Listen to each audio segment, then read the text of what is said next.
Halo teman-teman, kembali lagi di VP18 channel. Pada kesempatan kali ini kita akan membahas komparasi kedua mobil antara Suzuki XL7 Alpha versus Honda BR-V Prestige. Kira-kira mana yang layak dibeli? Nah, sebelum kita membahasnya, ada baiknya kalian klik tombol subscribe agar saya semangat membuat video-video terbaru mengenai otomotif. Oke, langsung saja kita bahas. Racikan Suzuki XL7 mirip seperti Honda merancang BR-V. Sama-sama hasil mengolah low MPV R3 dan Mobilio agar tampak gagah ala SUV. Saya tergelitik mengadu kedua varian tertinggi tersebut karena selisih harganya cukup jauh nih teman-teman. Bandrol Suzuki XL7 Alpha Automatic Transmission dengan harga 267 juta dan Honda BR-V Prestige CVT dengan harga 291,3 juta. Terpaut 24,3 juta. Apakah BR-V Prestige lebih unggul atau justru sebaliknya? Kita bahas dari segi desainnya pertama.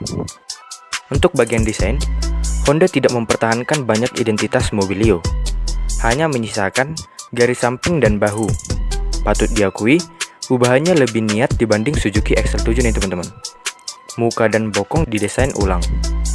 Efek floating roof di pilar D pun hilang. Seperti biasa, cladding hitam dan skid plate perak menghias sekeliling bodi sama seperti XL7. Bahkan dua-duanya terlihat mirip. Kalau cuma memperhatikan cladding, aksen silver, dan roof rail pasti bisa saling tertukar. BR-V sudah mengalami penyegaran 2 kali, pertanda usia yang kian ujur. Momen regenerasi seharusnya tak lama lagi terjadi. Facelift terakhir berkutat sekitar bumper depan dan belakang, dan desain baru velg. Setidaknya itu yang paling terlihat. Kalau bosan melihat tampang BR-V, tentu tidak begitu dengan XL7. Sayangnya, Suzuki cuma membeda fasad R3 dengan mengganti lampu dan grill. Memang jadi tampak kokoh dan tangguh, sesuai bila dipadankan body cladding plus side skirt. Makin eksklusif, clear body dibuat two-tone. Pilar A sampai atap dibanjur cat hitam yang semakin mengeluarkan aura gagah. Sisa desain lain tak berbeda dari R3 nih teman-teman, kecuali velg yang naik ukuran ke 16 inci. Tongkrongan pun meninggi jari 20 mm, setara BR-V 201 mm. Nuansa dashboard BR-V yang identik Honda Brio mendapat sentuhan baru. Setir komod milik Honda Civic FD1 sudah sangat familiar bentuknya.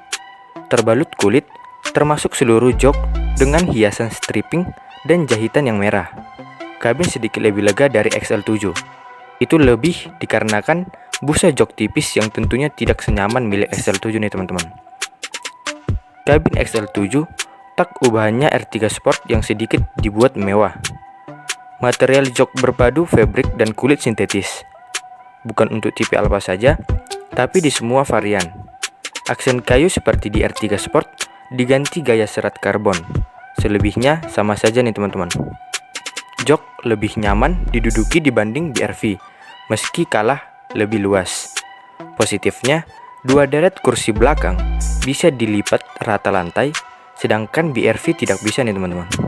Untuk di bagian fiturnya, beda harga cukup jauh dapat menentukan value terbaik bila membongkar fitur apa saja yang ada. Mayoritas kelengkapannya sama, namun bila mendata satu persatu, XL7 Alpha malah lebih unggul. Paling krusial, lampu utama BR-V belumlah LED, tapi berupa halogen proyektor. Jenis lampu XL7 bertolak belakang. Sudah memakai LED, tapi bingkainya masih reflektor. Bila disatukan jadi LED proyektor, tentu sangat keren nih teman-teman. Namun perbedaan ini tetap punya keunggulan masing-masing. Sarana hiburan tergolong seimbang. Dua-duanya mengandalkan head unit monitor 8 inci dengan ragam fungsi serupa. Pengaturan dipermudah tombol-tombol di kemudi. Tapi XL Alpha lebih perhatian terhadap kenyamanan maupun penumpang. Disediakan armrest di baris kedua. Lengan penumpang tidak dibiarkan lelah tanpa ada penyangga. Selain itu, ada cup holder dengan pendingin yang berasal dari saluran AC. Dan yang amat penting sekarang ini, power outlet di ketiga baris.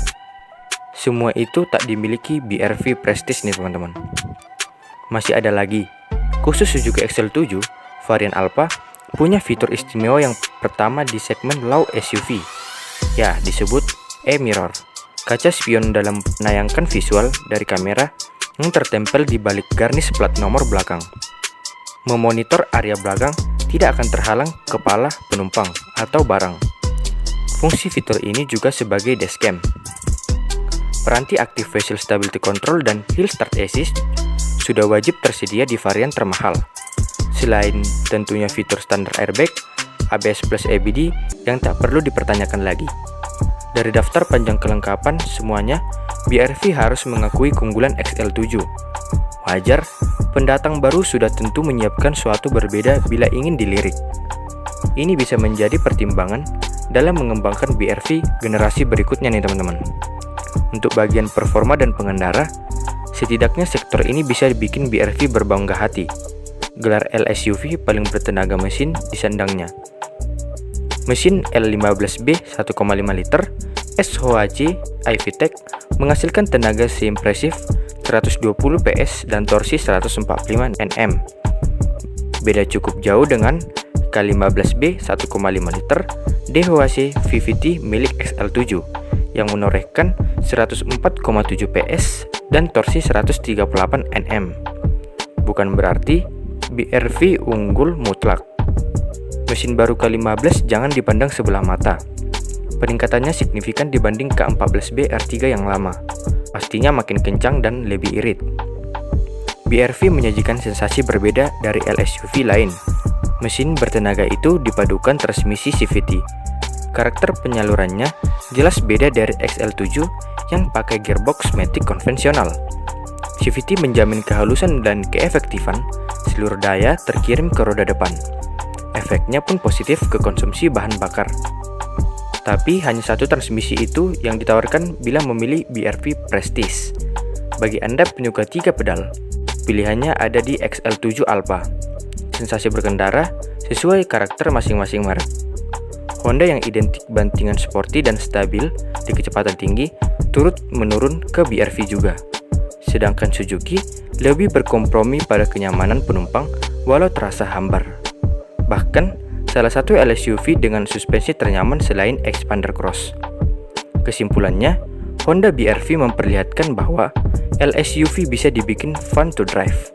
Ciri khas Honda tertempel jelas, mesin bertenaga plus handling yang menyenangkan. Namun usia tidak bisa disembunyikan bersama peranti pendukung yang makin tertinggal. Mungkin facelift ini akan jadi yang terakhir sebelum beregenerasi total, sehingga arah pilihan tertuju ke Suzuki XL7 Alpha. Harga jauh lebih murah dan fitur lebih banyak. Sungguh sangat sepadan dari nilai yang dikeluarkan konsumen. Oke teman-teman, sekian pembahasan dari VIP18 Channel. Jika kalian suka dengan video ini, jangan lupa like, komen, dan subscribe. Terima kasih.